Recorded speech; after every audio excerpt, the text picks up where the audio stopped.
In this short video, I would like to show you how we could estimate a simple regression model in R. So I will be as simple as possible. In other words, I'll be kind of talking to, I'll assume that I'm talking to 70 years old granddad or grandmother, let's say. So let's get started now. So I have just opened an R Studio and typed some codes here. So this section here, this large section here, is the R script section, and then you have the console section here that basically spits out all the output from running these codes. So these are code lines basically. So as you can see, each line is basically numbered. So later on, it's useful for, let's say, correcting your errors, yeah, or spotting your errors and addressing the errors. Now let's get started here. So I'll explain other sections as we progress. Now with this second line, what I'm doing is that I am basically removing whatever has been on this in this section here. Sorry. So this environment now is currently empty. There was information about the variable that I'm going to use, so I just deleted it, and I'll show you how this works anyway. So this section here shows us the variables and then data set basically, and I can clean this section by typing this code or by clicking this brush button. Yeah, both ways it works well. The same, yeah, it's the same function basically. It's just one is interface based, one is code based. Now to run this code, I will click this run button here, or highlight my code and do Control Enter. So Control Enter is the combination of keyboard combination that you can use. Alternatively, you can simply click your cursor on the line. So this is the same line, yeah, it's number 2, line number 2. Just click your cursor there, let the cursor flash inside that line, and then do Control R. So as you can see, that executed again, yeah, that combination of coding or the keyboard pressing just run the code one more time. So in R you can run your code as many times as you can. It's just the latest runs will basically replace the old the previous runs. Yeah, the previous execution of the code will be replaced with the new ones. So nothing changes here. So that's done, and now I will now need packages to do my regression analysis. The first package I need is read_excel package. To install that package, I'll go and type install packages. So dot packages in brackets and quotation marks read_excel. So this is a package developed by our let's say our geeks or developers. Yeah, I could also install this using this interface menu here. So I go to package and click install, and then type in this case it's read_excel. Yeah, so that would also do the same thing as this code does here. So I could say install, yeah, type install, and then click install, but I don't need to do that. I will do this line here. Now what is this? This is just a comment to tell me what this line does, what this line of code does. So I start the comments usually with a hashtag in R, and that's what we need to do as well. So hashtag basically tells R that whatever follows this hashtag here is a code, is a comment, rather a code, yeah, rather than a code. So it ignores the comment, just keeps the comment as it is, but runs the code in the console here. So you can actually start, let's say you could put the comment here as well, right here between the two codes. So let's say I just pressed enter to give myself a space, and then press hashtag and say package installation. Yeah, so that could be a comment about this line of code. Yeah, so I'll just delete this, not to put too much information in the code. Let's keep it simple. As I said, it will be as simple as possible. So I will run this code now. read_excel, what it does is that this function or this package enables me to import data from Excel into R. So I need this package as a result. And remember, regression analysis, we require a lot of data, and all the data most of the time is stored in Excel. So especially these days now, so we need that package. I installed it. Basically, when I pressed run, what happened is that I got this information telling me that I have to restart my R. It's because I have got already read Excel, and also I have an older RStudio version, so this may be the case. So I'll just, and remember, if it says restart R, it doesn't necessarily restart the full R, and you don't lose anything unsaved here. So I'll just press a yes here. What happens is that it just reinstalls R with whatever it needs. Yeah, as you can see, it takes a little while, but it's quick. It's quick installation. Then I install this package here. This is for later use in our video today, but I just need to install it in advance in any case. So this Stargazer package is basically is going to help me to produce a summary of regression analysis, regression output in a nice way. You will see what it is in a minute. Let's install it first, and then I'll come back to that later. So run, and it is doing it. Yeah, it's so red lines are usually what we expect this are to give us some information, yeah, about what's happening in the process of installation and things like this. Sometimes red lines are also used. In fact, it is what it is. What's usually used for. Red font, red text is usually used for warnings. So you may get a warning message. Let's say your version of R is outdated, yeah. So you may need to update your R version later, yeah. Right, so once we have installed the packages, now the package should appear right here in the list of packages that I have here. They should be there. Let me see if I can get read Excel. So here it is, this package. So read Excel files, it's the version 1.3.1. So sometimes you may need to reinstall packages as well, update the packages to get the latest versions if there is a developer input. Further developer input, yeah. So that's there. If I click this, it would load the package onto my environment. So I can either do it here by clicking this, or by running this code here. So library read Excel basically tells R, get a read Excel package from the library of packages, and then sort of load it. It's like taking a book from library and opening and reading it, kind of thing. Yeah, it's an analogy here. So I'll run that. So if I don't do this line, what I'll do is, I won't be able to execute any Excel importation. So I'll just click R and run R. So now this is a warning message, as I mentioned earlier, to use. Remember a warning message? So package this was built under R version 3.5.3. I don't know what version of R I have, but what it is that it's an old version, whatever it is, because R just kind of identified itself as an old version, while package was developed in a new version. What it means is that since the warning didn't say anything about whether the package works or not, I can assume it works, because if it doesn't, it would have told me, oh, this version in this version the package doesn't work, so install or update a new version. So I don't have to update. I'll go ahead and then execute next line. It's likely that the same message, yes, the same message here. It's a little longer message, but I can ignore this part. Please cite as. So this is for when you do research, but this one is important again. So again, I can go ahead and do the rest of the code, and it looks like I need to update at some point, but this older version of my R doesn't actually hinder my progress here. So I'll go ahead. So library Stargazer, it's also kind of loaded or uploaded in my environment now. Now I can manipulate the data and import the data from Excel. Now it's time to import the data. Now notice this. It's just a hashtag giving us the information about what comes next.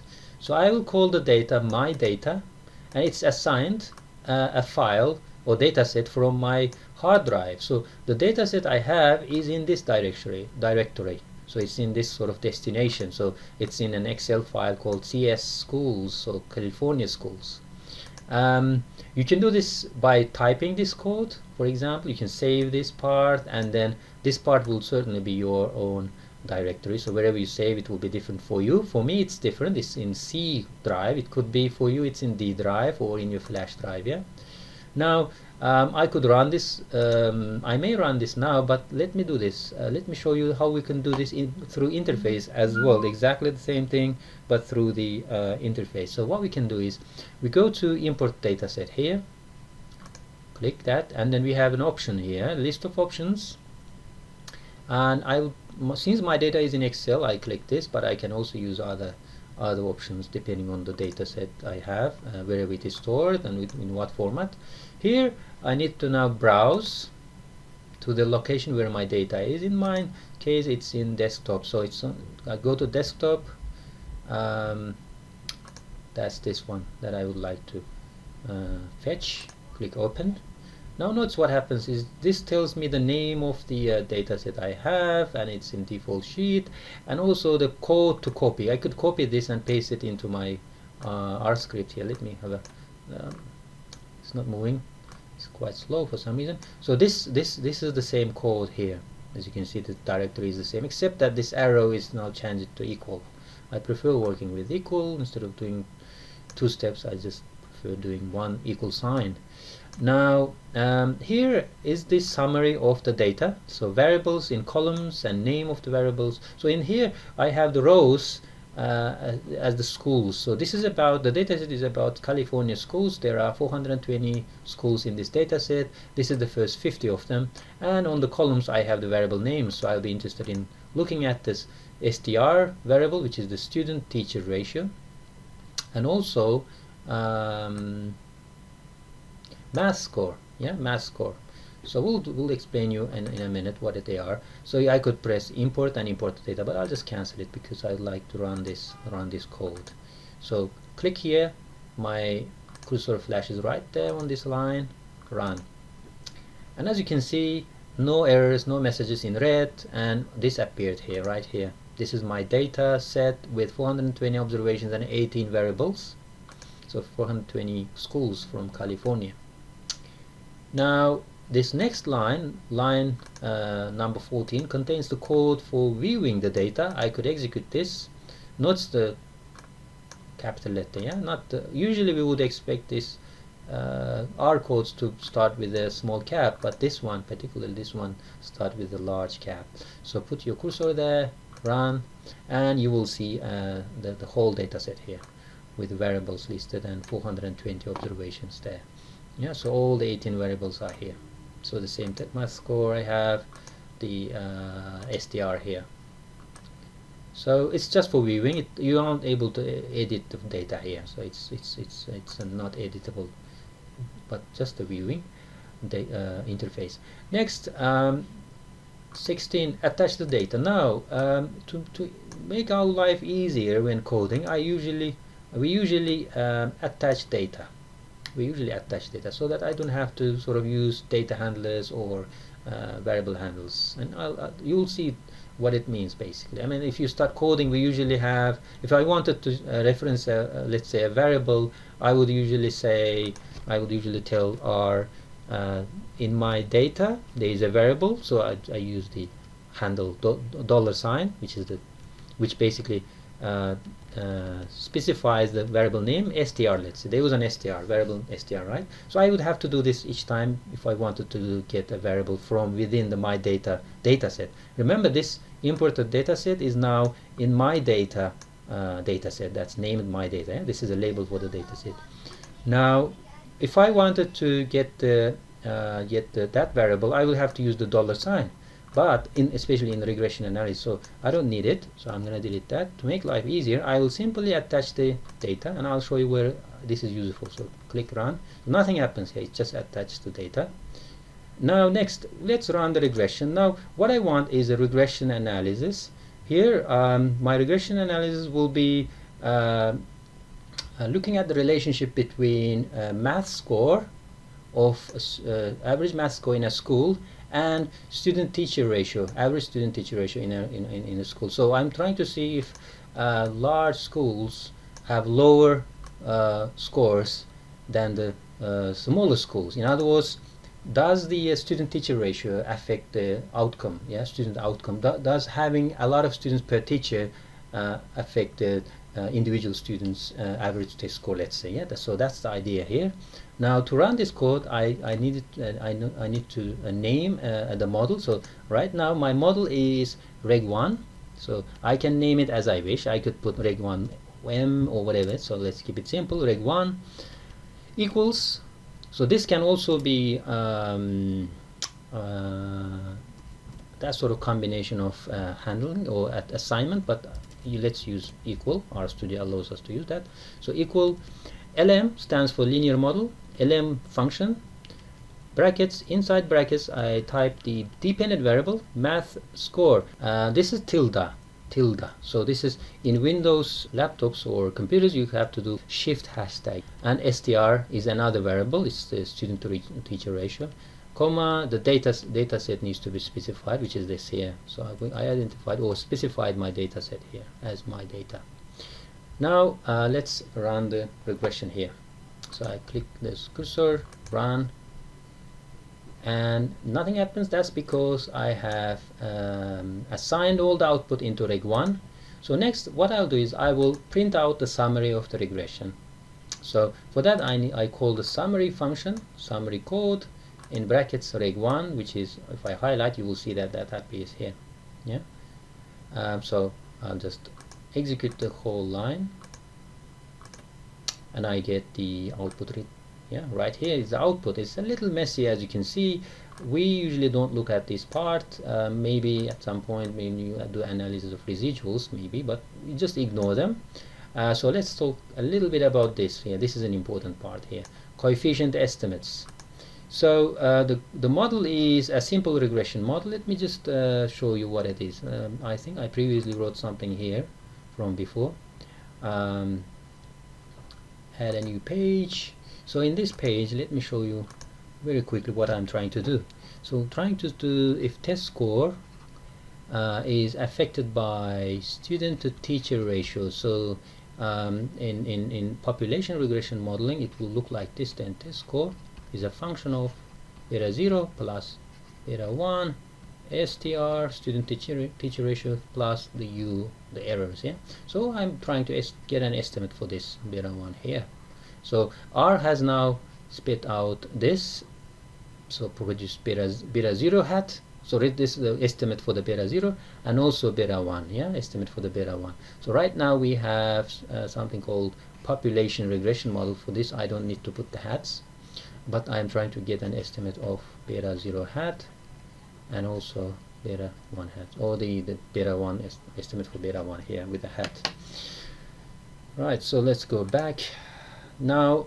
So here the intercept is the constant, the slope for the where the I should say where the line crosses the you may remember this from your statistical analysis. Line crosses the y-axis. So intercept basically is 691. So estimate for the intercept is 691.41, and for the str variable, the coefficient estimate is negative. So it tells us that there is a negative relationship between student teacher ratio and then the test score. That makes sense. In other words, larger student teacher ratio, schools with larger student teacher ratios will usually have a lower average scores, student average scores. Oh, that's a bit loud. I'm sorry for that. So next, standard error. The standard error is the standard, let's say, standard deviation of the sampling distribution of sample. In this case, sample estimates for this. So in simple words, it's basically standard deviation of the distribution of estimated intercepts, and for this, in this case, it's the same for the STR. We will need standard errors to do hypothesis testing. In due course, we will explain this to you as well. What is important here for us is this t-value, and usually for the t-value to be helpful, I mean, we usually would like to see a t-value of greater than 1.96, whether it's negative or positive. A greater number, larger number is better usually. When I say better, which the larger numbers mean the resulting coefficient estimates are statistically significant. So the critical value in this case, the cutoff value benchmark, is usually for the coefficient estimates, and for the usual conventional levels are usually 1.96. Yeah. So in this case, the coefficient estimate for STR has a t-value of minus 4.077, which simply means the distance away from the hypothesized value. So it's about 4 standard deviations from the hypothesized value. So this value here is 4 standard deviations away from the hypothesized value. Or in other words, this basically tells us that we have a statistically significant effect of STR on the dependent variable. And similarly, we can look at this, we can infer the same thing from the p-value. The p-value here is basically less than 0.05. The cutoff or benchmark for p-values usually is 0.05. Anything less than that value means this the coefficient estimate for STR is statistically significant, and R usually produces or put stars next to the p-values, as you can see. So the 3 star means the coefficient estimate is statistically significant at a very low level of significance. Yeah, in this case it's 0 level here, so it's 3 stars means 0 levels significance level. Yeah, so usually we would expect this to be, for a statistically significant result, we would expect this to be less than 0.05, which is usually 5% significance level, which is convention among economists. Now, as the stars decline, or the stars get smaller, or not smaller, the star numbers get smaller. As you can see, the 2 stars here, this is significance level also increasing. Yeah, the significance level now is 0.001, while this side doesn't have anything after 0, right? It's virtually 0, in other words. So when you get a dot, you may see a dot here as well, then significance level goes down to increases to 0.1. So this coefficient estimate would be significant at the significance level 0.1. We would expect the significance level to be around 5%, which is 0.05. Yeah, so 3 stars or 1 star or more in this case. So this is 5% level here. So 1 star or more is an evidence of a significant effect of an independent variable on the dependent variable. So this is the kind of interpretation, quite detailed interpretation of the coefficient estimates. Now you might want to look at this part here. This is not what we usually look at in simple regression analysis, except for here R squared, multiple R squared, and then the F statistic. What it does is that first start with the multiple R squared. So ignore the residual standard errors. The smaller of this value, the better it is usually. But we don't have a benchmark for this, so ignore it. But for this multiple R squared, we have a benchmark, and that's usually 1. Yeah, remember, anything close to 1 is good enough for us. So in this case, 0.03824 means about 3.8% of variation in test scores is explained by the variation in STR, student-teacher ratio. So about, what it means is that about 96% of variation is not accounted for by the test score, student-to-teacher ratio. That's a huge amount of unexplained variation. And usually in simple regression models, in a cross-sectional regression, to get a small ratio is not new. It's usually the case usually. Yeah, so you would usually have small R squared values. Adjusted R squared value is similar to the multiple simple R squared value here. It's just used only for multiple regression analysis, so we ignore as a result. We don't have a multiple regression analysis. It's just some sort of there is some sort of adjustment to the original R squared when you have more variables, more than one variable. Now in this case they are fairly similar. Yeah, fairly similar. Now F statistic is another evidence of statistical significance, but in this case it's about the whole model. Now F statistic, what it does, it conducts it's the result of an F test. F test compares this model with a model without the STR variable. Yeah, in other words, let me write it down what F does. So these things we usually taught later, but just for the sake of interpretation and maybe it could be useful for you. So what it does is R usually does first run this regression. So in this case it's test score equals beta 0 plus just beta 0. This is a model. And second, it runs test score, now alpha 0, just to make it different, alpha 1, student to teacher ratio, so that's STR. So what it does is that R runs this regression and runs this regression and compares the fit of these two to the data and gives us an F stat from its calculation. It just does some sort of complicated calculation. An F stat that we have is in this case is 16.62 F statistic. So the larger the better. In this case it's quite large for a simple regression model. So what this tells us that we keep this model. We keep this keep our model because it's better than the simple model without the variable. Yeah. So in other words, let me go back. So this model is better than this model. Yeah. So we go ahead with we keep our second model.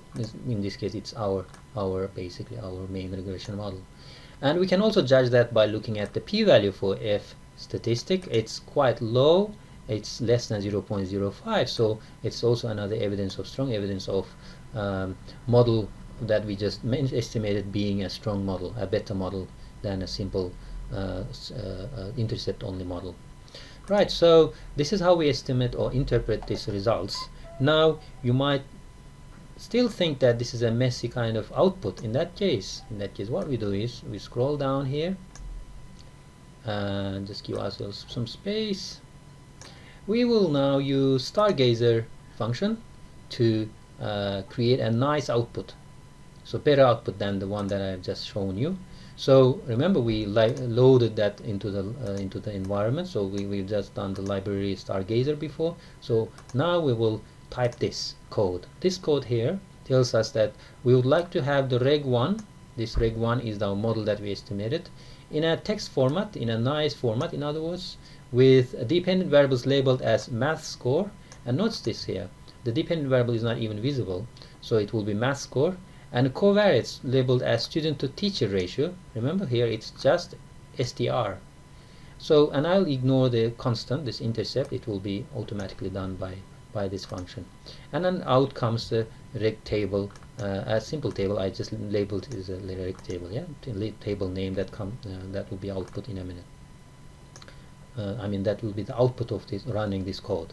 So I specified the covariate labels, dependent variable labels, and specified what I want. I think you can type here HTML as well, and also PDF, I suppose, but I'll just do text so that it will be in the console, printed in the console. So click there on the line and then click run, or you can also do this, Control Enter.